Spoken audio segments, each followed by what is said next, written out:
Hello, everyone.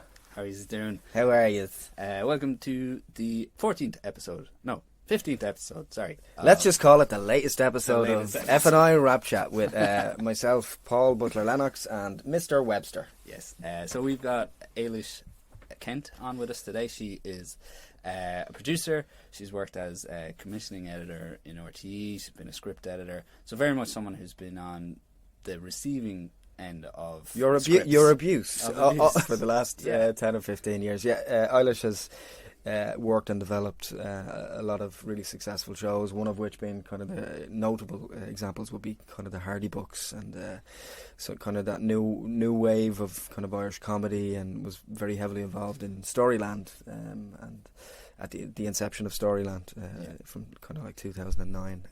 So very deeply involved. Also has vast experience in the UK with the EAVE. And one of the things that people were giving us as feedback was they wanted to hear from kind of people on the commissioning side of things, you know, getting that kind of insight. So the first person that kind of came to mind was Eilish, and as I mentioned in the interview, I did a course with her a few years ago about writing for drama for TV, and that was the thing. It wasn't someone teaching you how to write a script, but it was getting that insight that was invaluable into how decisions are made and what you need to do to make your proposal as attractive as possible. Yeah, we'll get to that shortly. In other news, Mia Malarkey, one of our FNI WrapChat alumni. Yes, if you go back to episode 2, you can listen to her interview. She had great success this week with DIFF.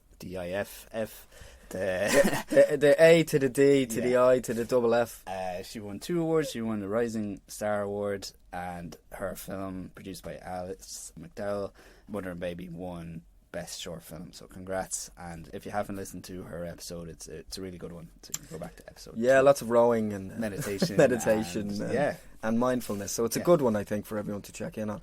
In other news, what else is going on? There's a lot of funding kind of deadlines are coming up now. There's Filmophily grant is coming up now, so keep an eye on that and check out the website for that, for the short award. What else? The Dunleary Ratdown Award as well. There's a lot. So there's loads out there. Yeah, Filmophily, Cork, Limerick. Look them up. Deadlines are kind of starting around the 23rd of March. So write a good script, which segues really nicely to the FNI writing event, which is coming up at the end of this month, and it's on in Generator Smithfield. It's over 3 separate days, from 10 to 7 each day. It's being facilitated and hosted by a guy called Ipwishin. Yeah, I know the man well, but I still struggle to pronounce his name properly. Yeah, Ip is an inspirational figure who can motivate the shite out of you to go and write any sort of script you want to write. So come along. Considering what you're getting as well for a 3-day workshop, it's very affordable, and feedback from his last class when he came over about 6 months ago was really overwhelming. People seem to really enjoy the class, so get on it like a car bonnet. Okay, we are here with we'll give you Thank you very much for coming to join us. Thanks for having me. Delighted to be here. So we just go back to the start of By pure accident, as a lot of people in my generation. I went to UCD, and when I was in UCD I got really engaged in DramSoc, and I did a master's in modern drama afterwards, and I started reading for the Gate Theatre. I had actually a great time. I was reading for the Gate Theatre freelance. I was doing tours in the National Gallery and hanging out trying to do bits of theatre. And then I got a rude awakening from home, which was you need to start paying off your student debts. Yeah. And my great life came crashing to an end. And I very luckily got a job in Oxford University Press in Oxford in marketing. So I thought, you're publishing, interesting. Went off to do that and absolutely hated it. I was selling. I used to go to all the book fairs, selling academic sort of, books, and everybody had sort of singing and dancing stalls, and I had one that just had cloth bound books with different colour writing on the edges, and that was about it. Right. So anyway, I wanted to get out of that, thought I'll get back into theatre, but needed a job. So I thought I'd be an agent. So I wrote to loads of agencies in London and got a job with a little agency called Montague Associates, where I was representing actors in TV and film and radio ads, whatever, theatre. And they started to they were starting up a production company. It was the kind of mid-90s, the early mid-90s, and everybody in London was starting independent production companies. And as scripts were coming in, I started reading them, and I thought, this is really interesting. I really like this.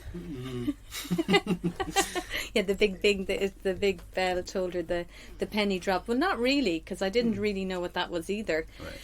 So the agency wasn't making any money, and I decided I would get a job in television because it seemed to be really interesting. So I wrote to lots of independent production companies, and very luckily the working titles had come in for a cup of coffee, and the head of production there said, Eilish, this is crazy, you should be in development.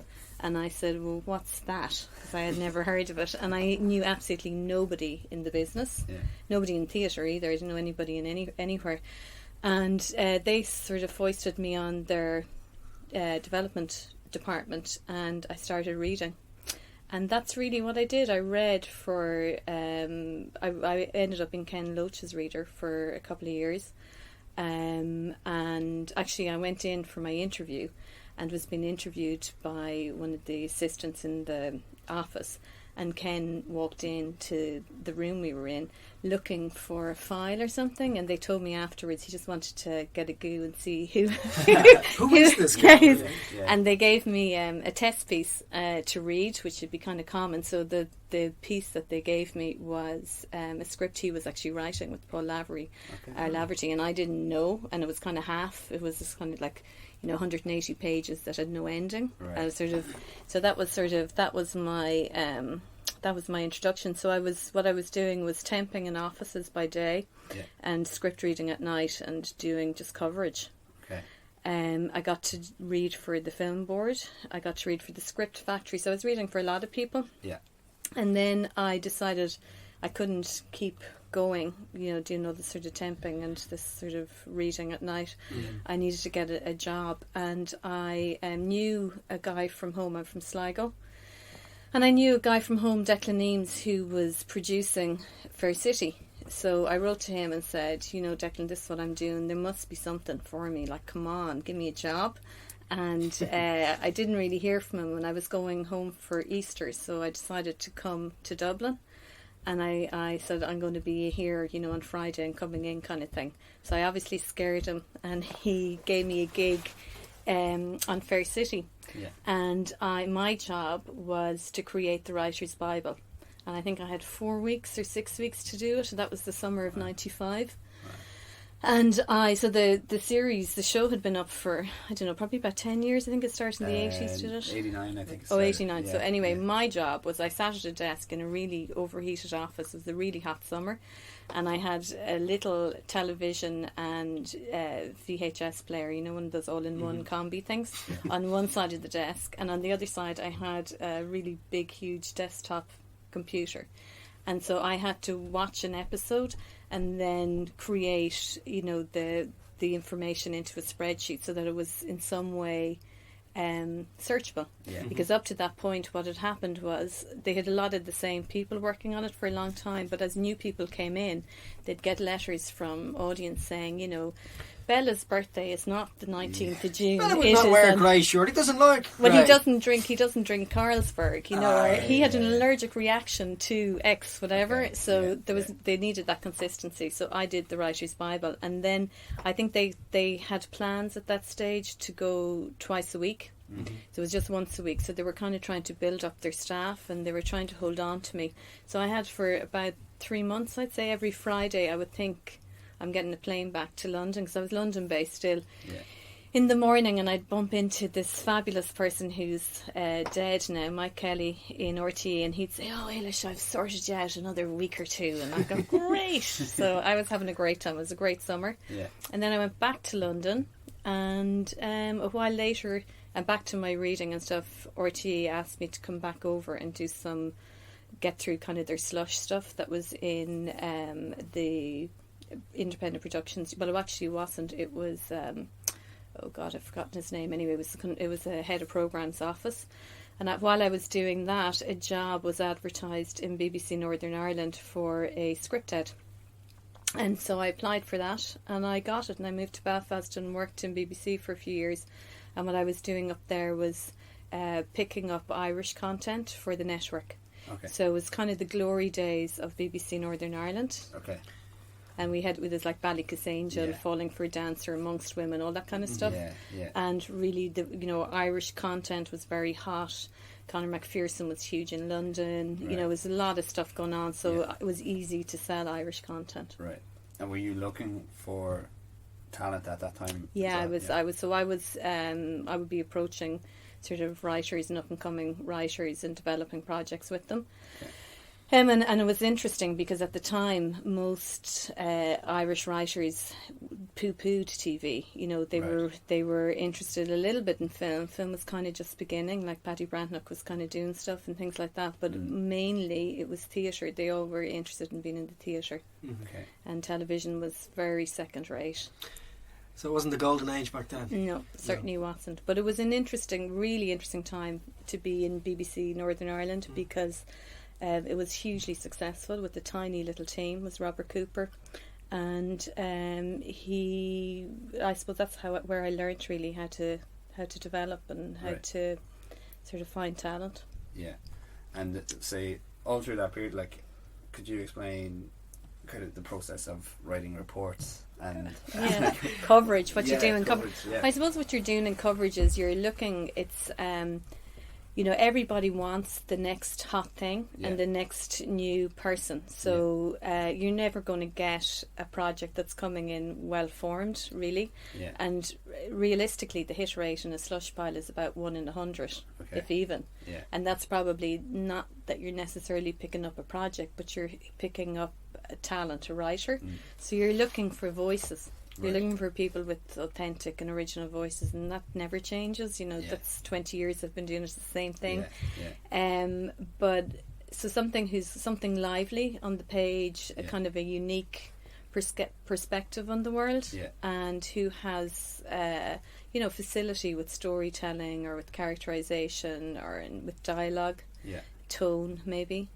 And so in coverage what you're trying to do is you're writing it for an exec or a producer.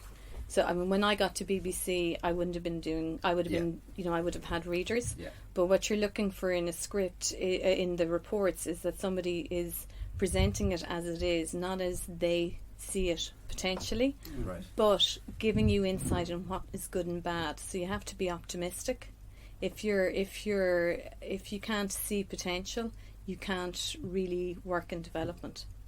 Because you have to pick out what the good things are and try and see that there's ways to build them, rather than it's easy to know what's wrong with things.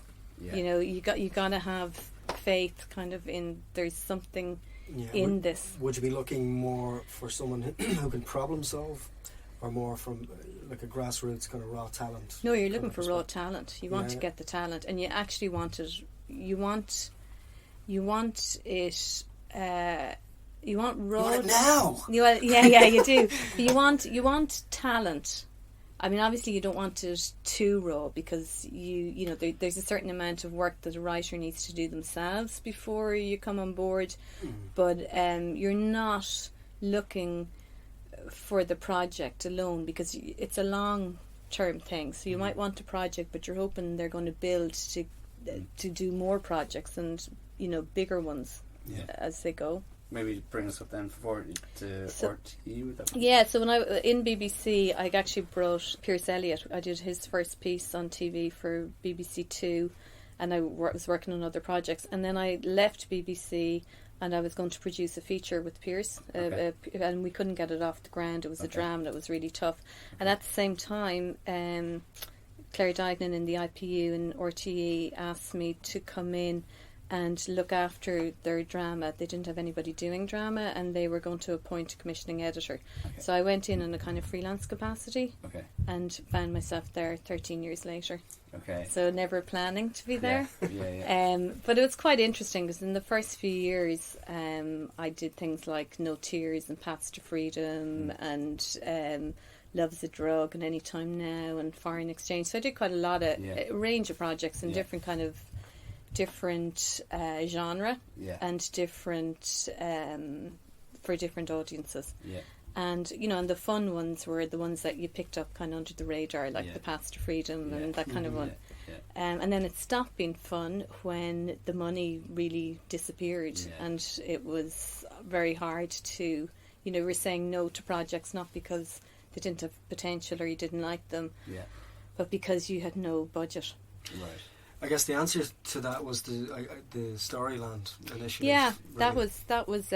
that actually came about. It was Jane Gogan, who's commissioning editor there, who wanted to do something online. She wanted to get into the online space, and she asked me to come up with something for it. And I was more interested in developing writers to think, and producers and directors to think episodically, because you get a lot of people who are thinking plot-wise, and what they're doing is they're breaking up narrative into episodes, which isn't episodic writing. And so what you're trying to do for a sort of series is give the same viewing experience to audience. And so StoryLand, in the way it was designed, which it was to open the doors and say to people, come on in. Right. And those RT2 series slots had gone. It was very hard to break somebody new. Yeah. So it was like, come on in, and you get a chance to show us what you can do, but you have to think about the audience, because if they don't want to see any more, you're not going to get to make another episode. So that was kind of our webisode. And it was very tough, for the people who had to do it, because the turnaround time was tough. It was tight. Yeah. But I think for writers, it's the same for directors. It's a muscle. If you don't get to use it, you lose it. And if you don't get to see your work on screen or see other people see your work, it's very hard to develop. Yeah. It's very hard to become a better writer, or to see what you do well and what maybe you could do better, and to even see what a performer can bring to a script or to a character that you hadn't noticed. You need to see your work made. Yeah. To sort of get that sort of feedback and opportunity to move on. So that's really what StoryLand was started as. Yeah. And since I left RTE, which is 6 years ago, it's changed and evolved and is a different kind of piece now. Yeah. But that's how it started. Yeah, I think it needed to change, as well. The landscape is different too, Of course, I mean, when we started doing it, people were still thought there would be ways of kind of monetizing online content, and that still is kind of, it's... And the web series was this kind of burgeoning new format at the time. Yeah. I think, do you still see web series as kind of a viable? I do, yeah. I think they're a great thing to do, because I actually think more so now than then, because the way we watch has changed so radically. Like when I started in TV, well, actually, even as a kid, we had one channel. You turned on the TV and you just watched whatever was there. Yeah. And when I started in TV, there was sort of 8 channels maybe, and so you knew there was a certain amount of audience that came to your channel, and then you could show them whatever. Now it's about how do you get to the eyeballs? How do you punch through to audience? And what's great about web series is it is, you can send it around. People can send it around. You're not stuck to a schedule. People can watch at any time. They can be any durations. You can find your audience with the web series, and that can lead you on to like a Netflix commission or something. Absolutely. And even harking back to what you were saying about flexing that muscle. Yeah. There's no such thing as a small piece of work. No. And it gives people an opportunity to work. Yeah, well, people are, Facebook and Google and, they're commissioning now. Yeah. So, there are more and other opportunities. Yeah. We had Owen Coggan on from Hardy Books, so that would have been one of your successes there that came out of, like, what did you see there? well, it wasn't hard, you know. Yeah. I mean, they were just, it was very authentic Yeah. and very, very funny. Yeah. I mean, it was clear they were, you know, I know that world as well because Yeah. I'm from not very far from where they're Very from, but yeah, but it was, you know, they just had, you know, the characters, the character types. I mean, they were influenced by Trailer Park Boys, Yeah. and you know, you can see that. And ironically, an American producer who was Mexican actually tried to optioned it to remake it. They didn't do it, but so it was like going back Right. again to where it came from. Yeah. It was just a great set of characters in Yeah. a world that people hadn't really seen on Yeah. screen, and it was really brilliant. Yeah. I mean, you know, I heard Owen's interview and Yeah. yeah, you know, the kind of the issues and sort of having to take the notes and all the rest of it, and that was hard for them. Gets back. Yeah, absolutely. Well, that's, you know, I've turned up in many series, you know, as the censor who won't let you say whatever. But yeah, I mean, it's you know, online, you're talking about, you know, 3 to 5 to 7 minutes. Yeah. When you go into a sort of half hour, it's a completely different beast. And, you know, anybody who works in television, you're looking at the ratings and you're looking at it minute by minute. Yeah. And if you see your core demographic is leaving, Yeah. there's a problem. Yeah. So you've got to make sure that you're a hit in your core demographic, or you will not be getting the next series. Right. So part of that is, you know, how you entertain audience, how you deliver the hooks to keep them interested, how you tease them, how you satisfy them and entertain them. Yeah. And that's the story, you know, that's structure, and you can't just kind of let it roll and we're all having great crack and hope that it translates, because it won't necessarily.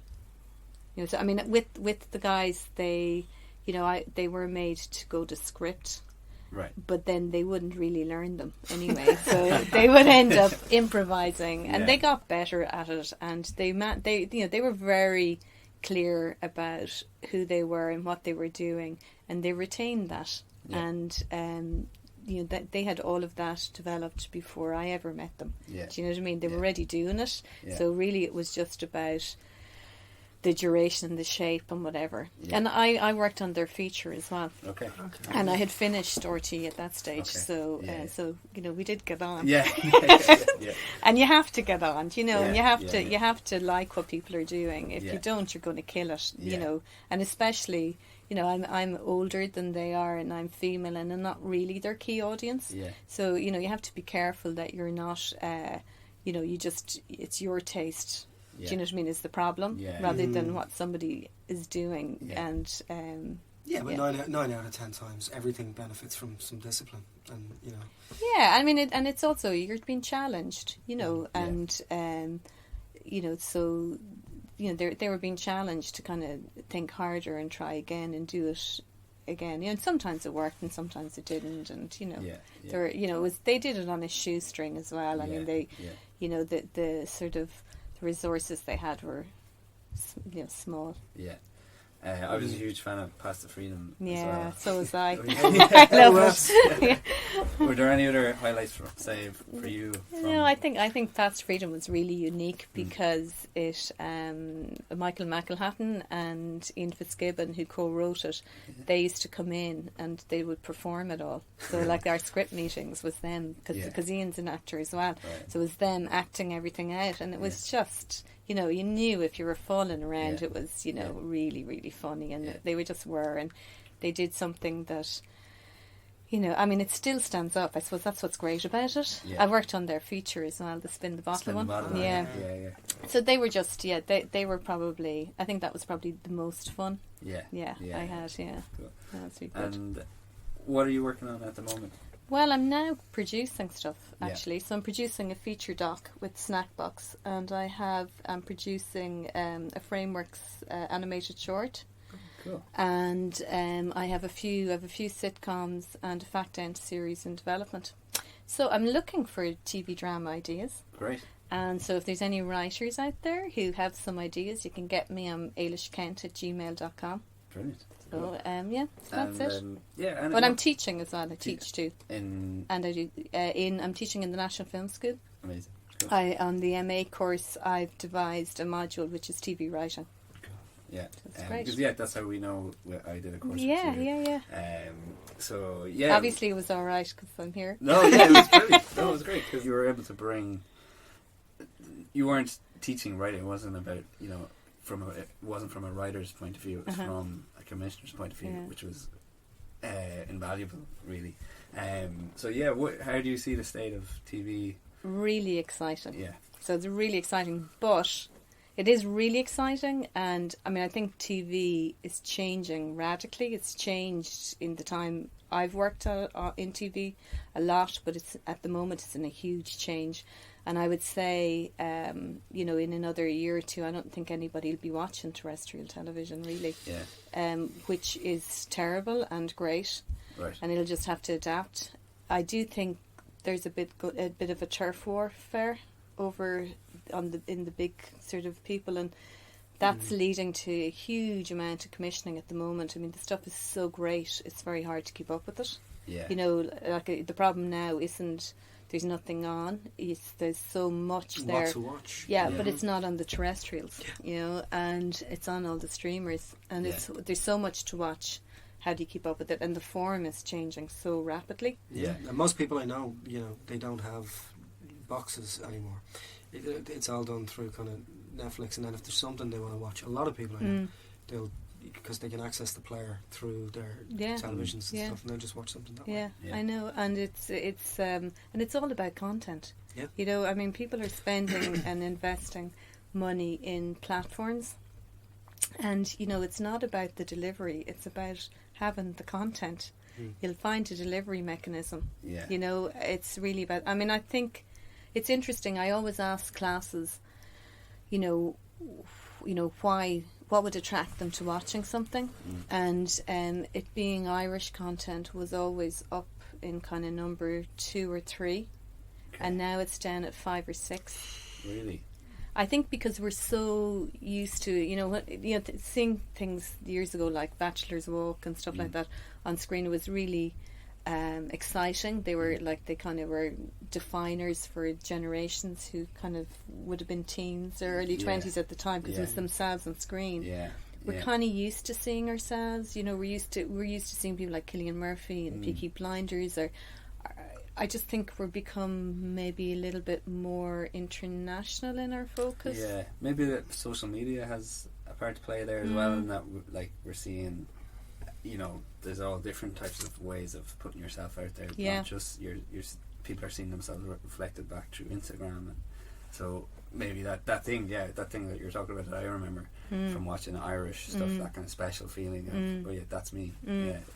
It's not as important to viewers anymore. Yeah, or certainly like to under 25s, you kind of go and do they really, maybe if it disappeared, they would notice it. But I don't know how aware they are now. Right. I mean, again, a few years ago, if I said to somebody in their early 20s, do you watch TV? They'd say no.